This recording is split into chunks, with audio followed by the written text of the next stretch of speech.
আসসালামু আলাইকুম। কথা বলবো পাবনার কিছু জনপ্রিয় অপারেটর নিয়ে। আমি লাস্ট ২-৩ দিন পাবনাতে ছিলাম এবং গতকালকে যখন ঢাকার উদ্দেশ্যে রওনা দেই, তখন অনেকক্ষণ পাবনাতে দাঁড়িয়েছিলাম। তার আগে বলে নিই, পাবনা বাস স্ট্যান্ডে যারা আসবেন, ঢাকা আসা যাওয়া করবেন, তারা অবশ্যই সতর্ক থাকবেন।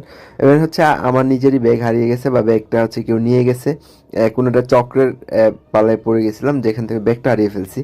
যাই হোক, এবার কথা শুরু করি। পাবনাতে আমি অনেকক্ষণ ঘন্টা ২-৩ ঘন্টা আমি দাঁড়িয়েছিলাম, যেখানে আমি দেখতেছিলাম যে কোন বাসের জনপ্রিয়তা সবচেয়ে বেশি হবে পাবনাতে, বা কাদের সবচেয়ে বেশি চলাচল থাকে, সেইটা দেখার জন্যই আমি ক্যামেরায় অনেকক্ষণ দাঁড়িয়েছিলাম। স্ক্রিনে শাহাদাতপুর ট্রাভেলসের স্ক্রিনে একটা বাস দেখতে পাচ্ছেন, যেটা লুকিং গ্লাস পরিষ্কার করতেছে, অর্থাৎ ঘন কুয়াশার জন্য খুবই অবস্থা খারাপ রাস্তায়, যার জন্য গ্লাস পরিষ্কার করা ছাড়া একটু পরপর কোনো উপায় নেই। যাই হোক, পাবনাতে বাংলা স্টার, শাহাদাতপুর ট্রাভেলস, সরকার ট্রাভেলস, শ্যামলী পরিবহন সব কিছুকে ছাড়িয়ে সি লাইন হয়তো অনেকটাই এগিয়ে। কারণ আমি অন ক্যামেরায় যতক্ষণ দাঁড়িয়েছিলাম এবং যাত্রীদের যত বেশি চাপ দেখতেছিলাম, সবাই কিন্তু সি লাইনের যাত্রী। অথচ বাসগুলো অনেক বেশি ছিল সি লাইনে, যেটা একটু পর পর একটার পর একটা বাস আসতেই ছিল সি লাইনের।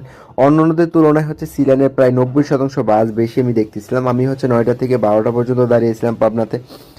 তো সি লাইনের সার্ভিস নিয়ে কোনো সন্দেহ নেই কারোই, যার জন্য সি লাইনের জনপ্রিয়তা অনেক বেশি, এটা মানতে হবে। এবং যার জনপ্রিয়তা বেশি, যার সার্ভিস ভালো থাকবে তারই, এবং যার সার্ভিস ভালো থাকবে বেশি, তার যাত্রী, তার বাস সব কিছু বেশি থাকবে। এটাই সবচেয়ে বড় কারণ। সার্ভিসেই আমরা সবচেয়ে বেশি লক্ষ্য দিই এবং মনোযোগী।